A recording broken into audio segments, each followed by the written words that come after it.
This is a story about dogs and, well, poop. Um, when I was a kid, I didn't really grow up with dogs. My mother, I'm not sure why, but she did not like dogs and would not let dogs in the house.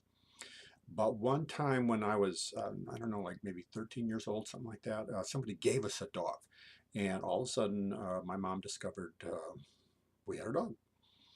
And it was winter time, so it was kind of hard to house train it. But my brother and I, we were determined to make sure that my mom would, like that dog. And so we did everything we could to train that dog. And it was a smart little dog. It was a little dog, little black dog, and we called the dog Tiny, just a pup. I don't even know how big it would have ever gotten. And we were so proud of the fact that that dog was house trained. And my mom was driving us to school, and she let us, we begged her, and she let us bring Tiny into the car with us.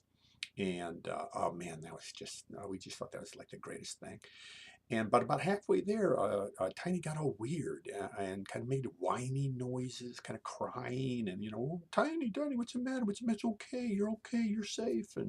And just got more and more like that. And finally, he's kind of frantic, and we're trying to kind of hold on to him, and he jumps up like in the back seat behind our heads is a big window ledge, and he jumps up onto that ledge, and his little legs are just trembling. He's so scared, and "Oh, Tiny boy, God, it's okay." All of a sudden he pooped. Oh, and man, we realized, oh my God, no wonder he was freaking out. He needed to poop really bad, and he couldn't figure out how to escape the car. And man, it's like a little pile of poop, and there's like steam rising from it. And by then my mom's in the driveway of the school, and we don't have any napkins. How are we going to clean it up? And my mom's disgusted, and she's saying, I'll take care of it. I'll take care of it. And so we scamper off to school, and when we got home, uh, Tiny was gone. And my mom said he got off his leash, I guess, when he was outside. He ran away, and well, we never saw Tiny again. I guess my mom took care of it. Well, and after that, I didn't have any more dogs for the longest time. Finally, I was all grown up, and I had kids of my own, and we got a dog from the dog pound, medium-sized dog named Bailey. And Bailey, when it came to poop, was very fastidious, kind of a gentleman, and I would take him for walks every day, and he would never poop in anybody's yard. He would pee, but he would never poop. And I never had to take those little plastic bags with me or anything. I mean, it was really great. He did just about yank my arm out of its socket a few times. I will say that. The other thing I remember about Bailey is the very first time he ever saw snow. He was just, I don't know, 9 months old, and it was about like a foot of snow, but that real fluffy snow that skiers call powder. And he was terrified of it for a little bit, and then he kind of waded into it, and then he would just plunge into it, and his whole body would disappear in the snow, and then he would just erupt out of the snow. And man, it was like pure doggy happiness. And when I think about joy or anything like that, I think about Bailey and Bailey's first snow. Well, then now I have two little dogs. They kind of look like they're wild dogs, or we saved them, and they look like corgis, a little bit like corgis gone wrong. Sometimes I call them Appalachian corgis. I don't know if you know the Queen of England. Well, who knows the Queen of England, but she's famous, and she has corgis, little corgis. But I'm sure hers are, very refined and purebreds, and these dogs are not like that. One of them, the male dog is a male dog and a boy dog and a girl dog. I think they're probably brother and sister, maybe about 3 years old. And Odd, he's kind of a dumb doofus. He's happy-go-lucky. He's passive. It's fine with him if lady wants to run everything.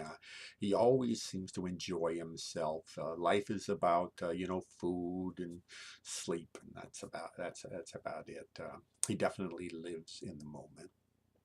Now, Lady, she's smarter. I think she has an imagination. She's a bit high strung.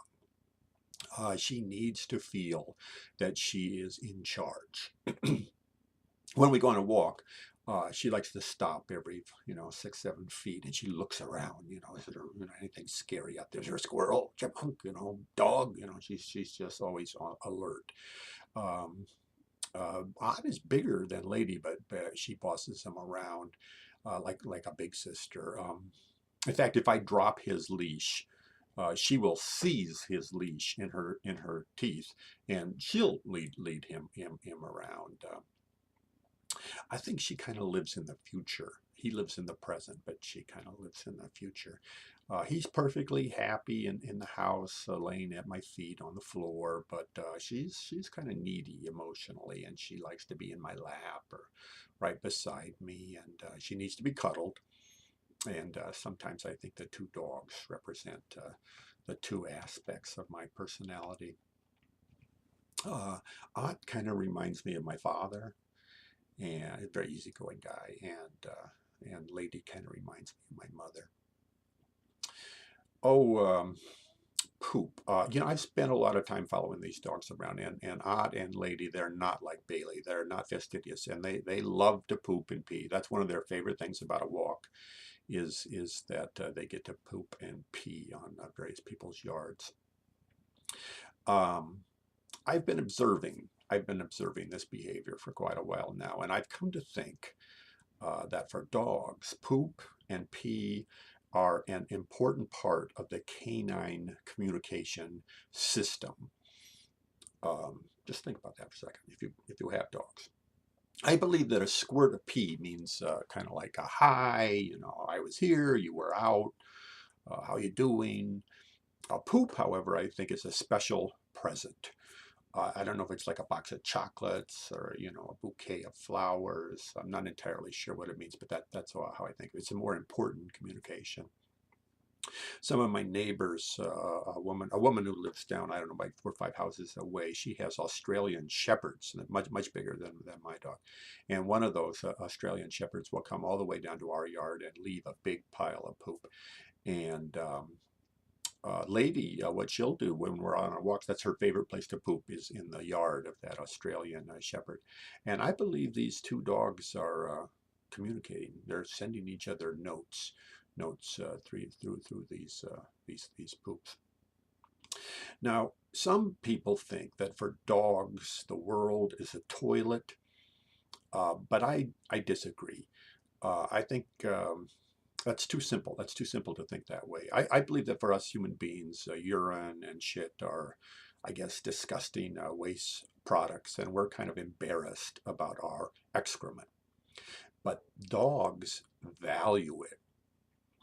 For dogs, poop and pee are not mere waste products that should be flushed and immediately forgotten and never ever talked about.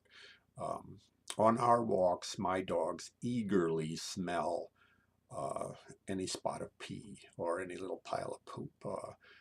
Ott will pee on top of somebody else's pee, and Lady, well, she'll come over and she'll pee in the very same place, like she's going to add an exclamation point, I think. Um, I don't really believe the dominance theory about pee, and I know a lot of people believe that like a dog will smell some pee, somebody else's pee, and will pee on top of it and kind of erase it, I guess, leaving behind, like that dog is nothing. I'm everything. But I think this is just not the way it works. There's no erasing.